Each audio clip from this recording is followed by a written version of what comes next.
Hi, it's Joel Sharpton at The Rogues Life on Twitter. You can follow me as well at meandthegeekpod.com, where we do a weekly geekly conversation with a different geek for a peek into their geeky world. Right now, we're talking about Daredevil, the Marvel series on Netflix, and we're going to be discussing episode 8. So if you haven't at least watched through the end of episode 8, now's the time to stop this video, come back when you're caught up.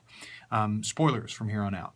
You can learn an awful lot about a man by watching him cook breakfast, right? Especially when you get to do it 3 times through over the course of the episode.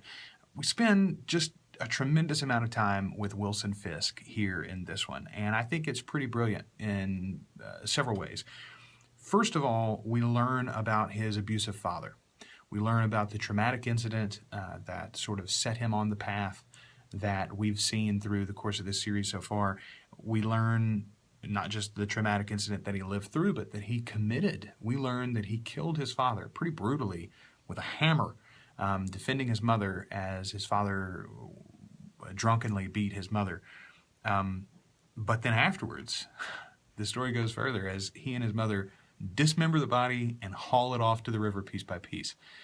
This is a guy who fundamentally went off the reservation, as it were, as a young man, 12 years old, I believe we're told at this point. And the question is, was there any other way for Wilson Fisk to end up after this event? And I don't know. It's an interesting thing to think about. The broader point, though, in the episode is not the specific tragic event that happens in his life. It's what a lot of the producers, the studio guys from Marvel, have been telling us all along in interviews. This series is 2 mirrored stories. It's the rise of Kingpin in the person of Wilson Fisk and the rise of Daredevil in the person of Matt Murdock.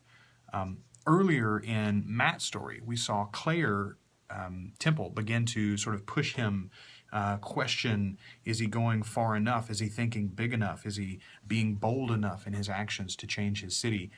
And in this episode, we see Vanessa do much the same for Wilson Fisk. She clarifies for him that he can't complete what he wants to do to the city while staying in the shadows. He's got to step forward and have a public face.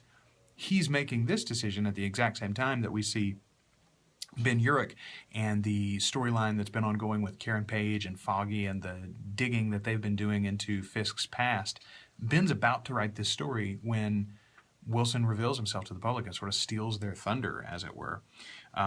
In actually owning his own reputation, stepping out of the shadows, Wilson destroys anything that Karen and Foggy and Ben had been working on, and now Matt as well, in the guise of Daredevil. A lot of the things that he had been sort of stacking up, planning, and believing that this was the way to go about it, that's all been shoved to the side by Wilson's actions. The other thing that this episode does a wonderful job of is bringing in a little bit more of Madame Gao. She tells Wilson Fisk that she speaks all of the languages, and boy, do I believe her. The second episode in a row now where we get just a little hint of mysticism. This series is doling it out very slowly, but it is coming, and the bigger, bolder, broader picture for the rest of not only this series, but the Netflix series as a whole, the MCU as a whole, as we begin not only to see mysticism in this series with the Hand and the Chase, the different ninja organizations, but in the future of Netflix, we're going to see Iron Fist and everything that surrounds him, the cities of heaven and different aspects of the MCU potentially brought into play, but also very soon Doctor Strange. And I think all of this is sort of building up, making us understand that while we have not seen real magic thus far in the MCU, it's all been explained away as science of one degree or another. We're about to. Real magic right here. So pretty cool stuff.